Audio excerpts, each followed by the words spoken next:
What's up my YouTube family, it's your boy Lucky checking in, and today it's story time with Lucky. So guys, before we watch this, I want to warn you, this might be a video that is on the longer side, but I will explain to you guys how I moved to Vancouver and how I came to living here for a year now in my whole journey. So the story starts actually over 1 year ago when I joined a network marketing company and they had their annual conference in Vegas on April 14th, I believe. So basically I was like, I'm gonna go to Vegas, but if I'm there, I might as well go to Los Angeles because I've never been there before. So I booked my whole flight that would go to Vegas, LA, and then from LA that I would fly back to Montreal, where I would move in with my friend and just start my life in Montreal. So I went to Vegas and then went to LA, and when I was in LA, I had this gut feeling that I needed to cancel my flight. I couldn't go back to Montreal. My gut was telling me cancel your flight. So I pick up my phone, I call the airline, I'm like, hey guys, like if I cancel my flight, like do I have any fees or like do I have a credit for the money that I already spent? Like no, if you cancel it, you lose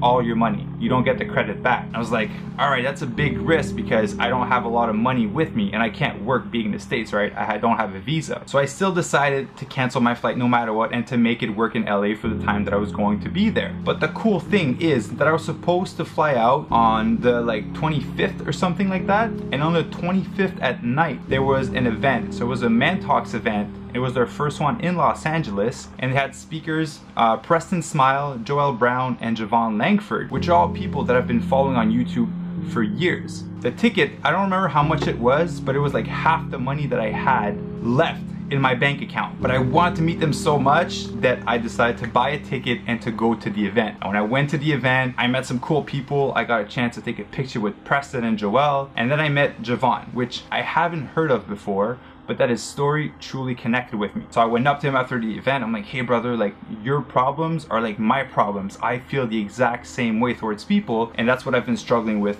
for all of my life. He's like, man, that's awesome. I actually have a workshop that I'll be doing the next week, and I want to invite you to come and join us. So what I did is I went to that workshop the next week that, by the way, I would have missed if I would have took my flight back to Montreal. Went to the workshop and had the biggest breakthroughs that I've ever had in my life. Stuff that I've been hiding for years came out, like my suicide story, the video that I shared with you guys. I opened up about everything in that room to nine strangers that I didn't know at the time that are now really good friends of mine and that we've been chatting for over a year, like through Facebook and Instagram. Like amazing friends that I've made through that one event. What happened is that I opened up about those dark secrets. I let everything go, and there was so much weight that was off my shoulder. I felt free.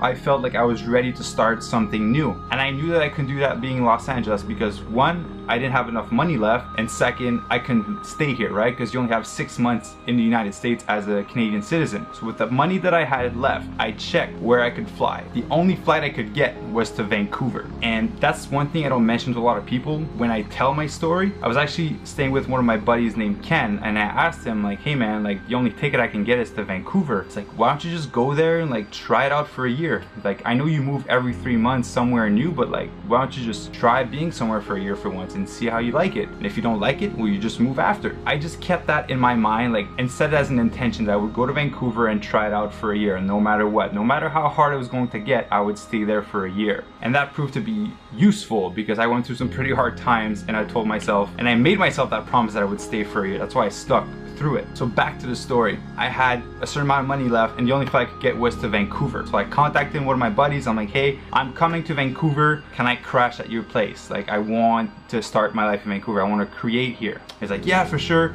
no problem. I grabbed my flight. I landed in Vancouver. I go to his place for the first night, and then the landlord was like, you can't really stay here longer than one night. And I was like, oh shit, all right, let's see if I know somebody else. And I remember I had a good friend of mine that I did fitness modeling with that lived out in Surrey. So I reached out to him. He was nice enough and kind enough to accept me into his home, and he came and picked me up with all my stuff, and I went to go live with him in Surrey for a while. Live in Surrey, if you don't know, if you're not from Vancouver, was kind of far from downtown where like all the jobs that I wanted to have were. So like the transport was like, I don't know, like 50 minutes-ish to go downtown every single day. And I did that for a couple months. And then I met some other cool people that led me to move to another person's couch and to another person's couch, another person's couch. And I literally did 10 couches in over like 10 months, 10 or 11 months actually. Did over 10 couches. And for the people that have accepted me on their couch, I want to say a big thank you, you guys. I couldn't have made it Without you guys, I could have made it through a whole year in Vancouver without all of your help, and I'm super grateful to have you in my life and have you as friends. To go back to when I was living in Surrey, like obviously I came here with no money. The last money that I had, like I paid my ticket to come to Vancouver. I get there, I had no blankets, I had no pillows, and I had to go on Craigslist, find a job to get money to buy a blanket, buy a pillow, and buy food. And the job that I found was to wash a dirty spa, but the spa smelled so bad and it was so disgusting. That's how low I was at that point. I'm like, I just need to clean it. I need a blanket. I need to sleep properly. Like I need to buy food. So that's the first actually job that I got in Vancouver, was cleaning a dirty spa. And so I got my money from that, bought my blanket, bought my pillow, which I actually still have. They're just like, there's emotional attachment to it now because I've struggled so hard to have those things. And I started getting money for food slowly and moving around, getting different jobs. And I let like 6 months go by. 6 months from being in Vancouver. Joel Brown, the founder of AddictedToSuccess.com, which is like the #1 motivational website on the planet, he had a program, and that program was fairly expensive, but I knew that it would help bring my business and my brand to the next level. So I decided to make a financial commitment to that program, but I didn't have the money. I had like 4 days to come up with the money. I just got 4 days to come up with a grant. And what happened is I got 2 good friends of mine to help me out and put that money on the table and say, hey, we believe in you. We know you can do this. Here it is. Go and join the program. And that forced me as well to go back to work in construction because I was making more money there so that I could pay off the program and I can pay them off.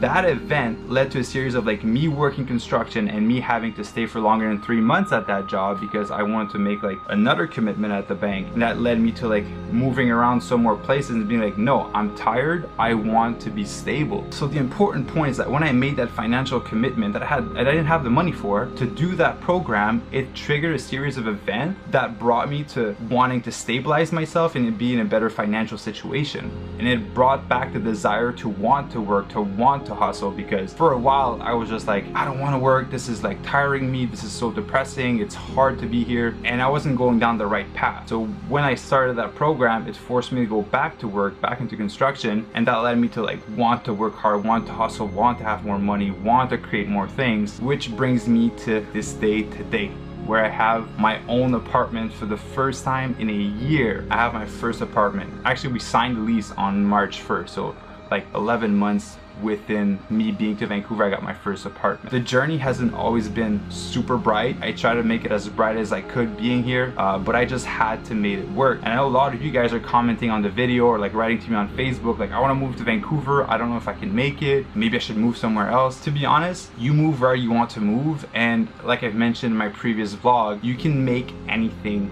work if you truly want to be here. And for me, I made that commitment to be here for a year, and a year actually is going to fall in 2 weeks. It's going to be exactly 1 year that I landed in Vancouver. That's my benchmark, if you want, that I told myself that I would be here for. But I already made the commitment to have this apartment for another year, which I'm super happy to stay in Vancouver because I met so many amazing people, so many amazing opportunities are coming up. I have my girlfriend here. We have so much happening in Vancouver that I just don't want to leave because I actually love it. It's my first time that I don't want to move every 3 months. So to go back to my point, you guys can make anything work you want in your life. And that's not just living situation, whatever project you want to do, whatever business you want to start, whatever like school program you want to start, or whatever that might be, you can make anything work. If you just commit to it and you just follow through, you'll find a way to make it work. To be honest, like if you're lacking money, you'll find a side hustle, you'll get a second job, you'll make it work for that time being. But the cool thing is that it won't always be forever. Like you won't always struggle forever. Me being on a couch, I was fine with it because I knew that I wasn't always going to be in that situation. I knew that eventually I'd have my own apartment, I'd have my own bed, I wouldn't have to sleep on a couch. And that day happened after 10, 11 months of being patient and of working hard. If you truly want something, you're gonna go and get it. I have no doubt about that. No matter how big the goal is, you can make it work. You have it inside of you, and if you don't get it, and if you don't succeed at it, you didn't want it bad enough. You didn't truly want it, because if you want, you get back up and you go get it again, or you would have made it work the first time. So that is all up to you. Yes, there's a lot of paperwork. If you're coming outside of Canada, you're moving from the States to Canada, But if you truly want, you will go through all those steps. Nobody's gonna give it to you. So guys, I hope this little story of me moving to Vancouver either inspired you to move here, inspire you to move somewhere else, or do something bigger with your life. Or if you were scared of just moving here or living here, I hope that I was able to help with that a little bit. I know this video was a little bit on the longer side. Guys, I want to say a big thank you for being a part of this journey. This whole year that I've been making YouTube videos was just a documentation of my journey towards getting here today, and now I'm ready to create. I'm truly ready to create something greater, and I will be coming out in the next upcoming videos. I'll share with you guys what it is that I want to create. Guys, thank you again for watching this video. Don't forget to subscribe because more awesome videos will be coming. I want to empower you guys more every single day, and that's why I post what I post on Instagram. I post what I post on Facebook and on YouTube. I want to help you guys create a greater life. I appreciate you all, guys. Have an amazing night, and I'll see you in the next video. Peace.